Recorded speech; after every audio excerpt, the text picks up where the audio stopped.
It's showtime. Jeremy, Jeremy, Jeremy, Jeremy, Jeremy, Jeremy, Jeremy McGrath.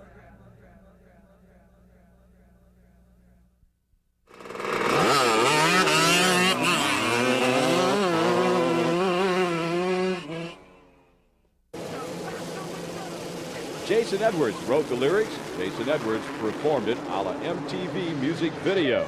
We're in Las Vegas for the final round of the season. Jeremy McGrath reflects back to the start of 1993. Everyone else's opinion of me was top 5, sometimes, top 3, third. And I think my opinion of what I could do is I wanted to win. My goal was to win at least 2 or 3 Supercrosses. I had no expectations of winning the championship because I thought it was a little bit out of my reach. But as it turns out, I was leading the points halfway through the series, and that's when I finally realized that there was a very good possibility of me being the '93 Supercross champion. My confidence level still wasn't really up. It was kind of just normal. I think maybe in the first 2 races I finished where everyone else expected me to finish instead of where I really thought I could finish.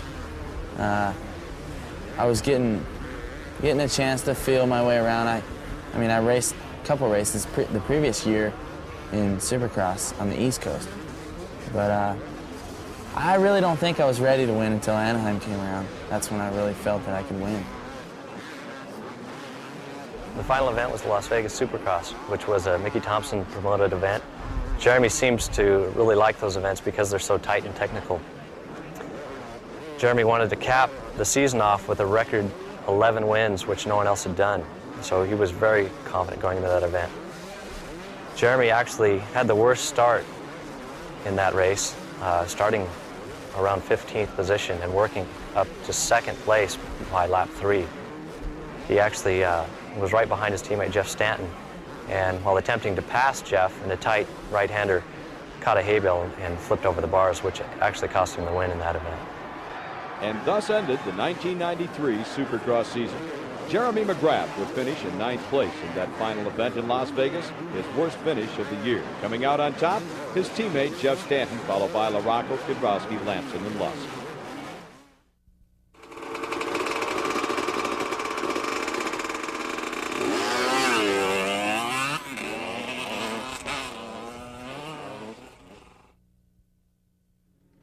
Testing for the Motocross to Nations is brought to you by Honda Motorcycles, the 250 Supercross champion for 6 years in a row. Carlsbad Raceway, one of the most famous names in motocross racetracks, now closed to the public except for an occasional amateur motocross event. The Keep Out sign makes a clear point that our moto video cameras on this day are not welcome. The American Honda Red Riders truck with Jeremy McGrath have rented the Carlsbad track for a secret test session labeled Code Red, meaning off limits to all press personnel. Mechanics Cliff White and Jim Anderson arrived as our cameras awaited the arrival of Jeremy McGrath. We later learned that McGrath had already arrived, and so drastic means had to be taken to get our cameras inside the Carlsbad gate. See you later. See you in a while.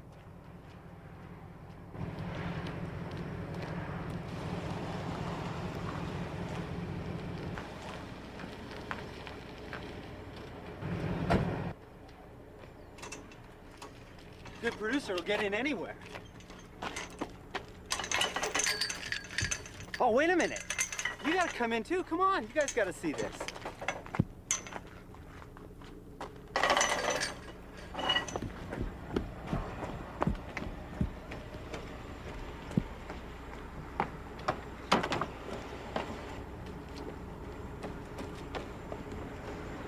Let's go. Once through the gate, all was clear for a clean filming of the test session. We spotted Jeremy getting ready, and Honda mechanic Cliff White and Showa race mechanic Jim Anderson preparing the bike for a long day. A little while later, Honda mechanic Dan Bentley showed up and filled us in on what testing was all about and why testing is so secret. my main objective today is out here testing 500 with Steve Lampson for our outdoor national. Basically, we just happen to be at the same place at the same time. Jeremy's trying to prepare for Motocross the Nations with Cliff White and Jim Anderson. And I'm currently just waiting around for Steve to show up so we can start our testing.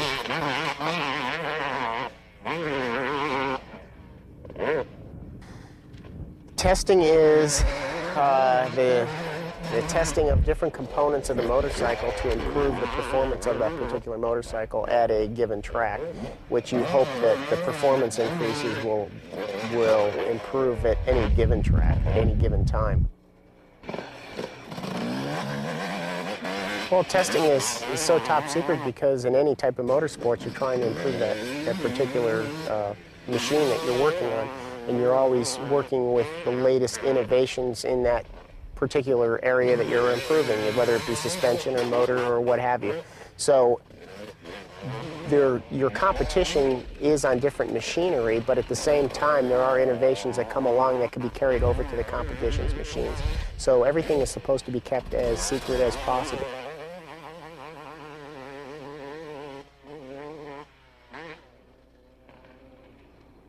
To be honest with you, I don't even know how you guys got in here today because this is top secret testing.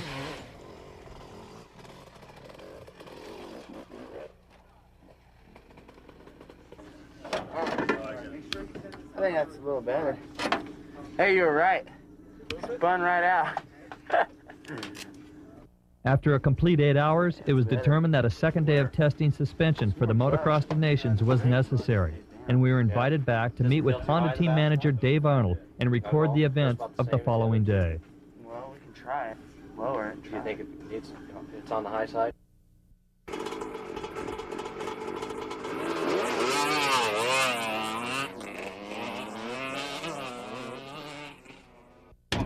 Oh, driver home. Driver home, big boy. I can't let go of this brake. So. Jim! People that are supposed to cost you something. Plastic hammer. Hammer.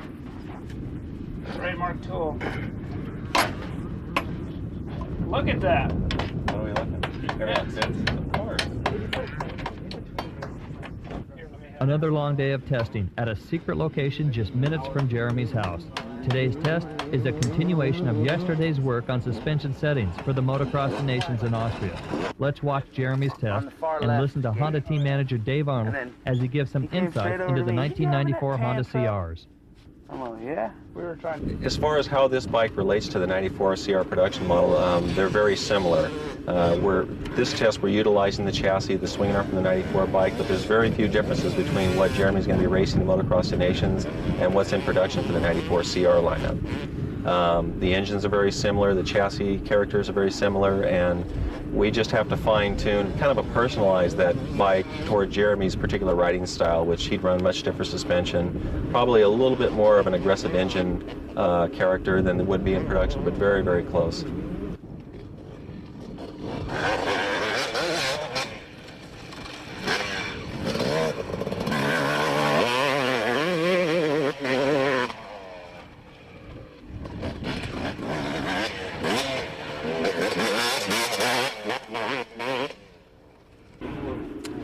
Yeah, I'm excited about the whole 94 CR lineup as well, just because they have made significant improvements over the 93 bike, and I think that all the privateers out there and general consumers out there will be quite a bit happier with the 94 bike than they have been in previous years with some of the, because it is at such a high level. It needs to be with the production race rule that we have to abide by here in the United States.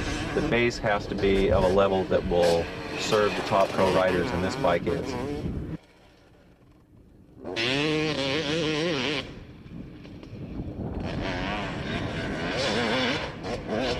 Most all the manufacturers have released their models to the magazines for evaluation write-ups, and it seems like they really like the Honda engines this year above any other year, and it seems like they're heads above the competition. The bike stability has drastically increased over last year's bike, so I've heard nothing but positive things about the 94 CRs.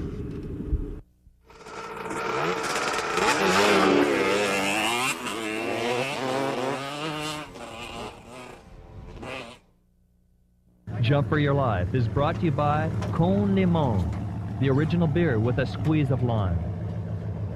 When all is said and done, nothing is more fun for Jeremy and his friends than a day of play riding. Today, Jeremy has chosen a most difficult obstacle located near his house in Murrieta, California. As they load the #1 plated Honda 250 practice bike on the back of Jeremy's brand new Ford pickup, we'd like to give you a sneak preview to what awaits the Red Rider when he gets to the cliffs of Murrieta, just a few blocks away. This is a challenge and a half, even for a rider like Jeremy McGrath.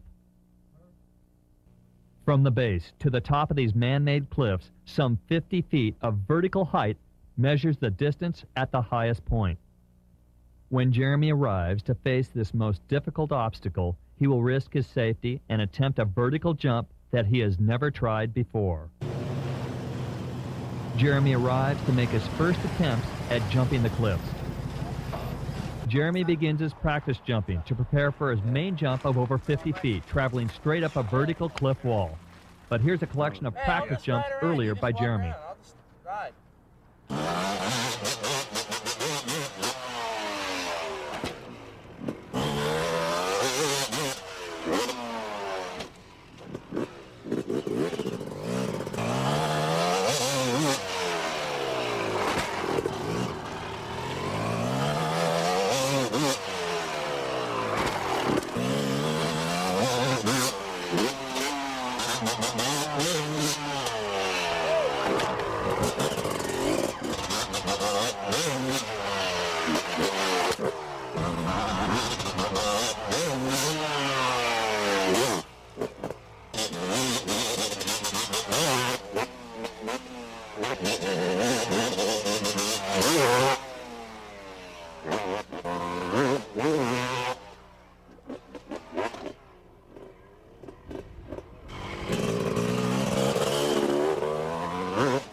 This is it, the moment we've all been waiting for. Jeremy stops to review the height of the cliff that he's challenged himself to jump.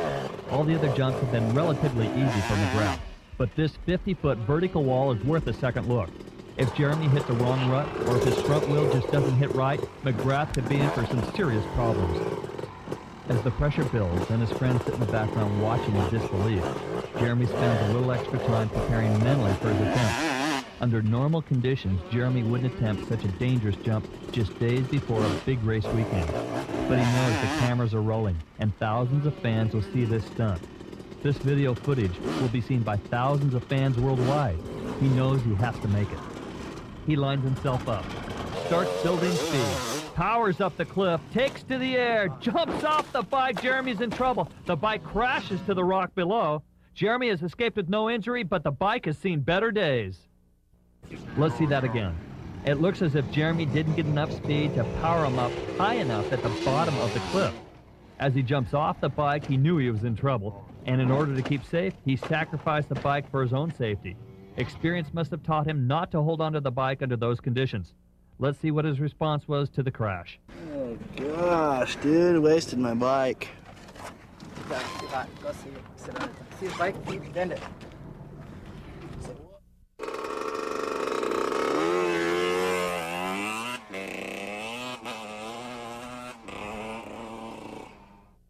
If you think this is the last you'll see of America's 1993 Supercross sensation, Jeremy McGrath, then hold on tight, because the predictions and expectations for 94 are flying high.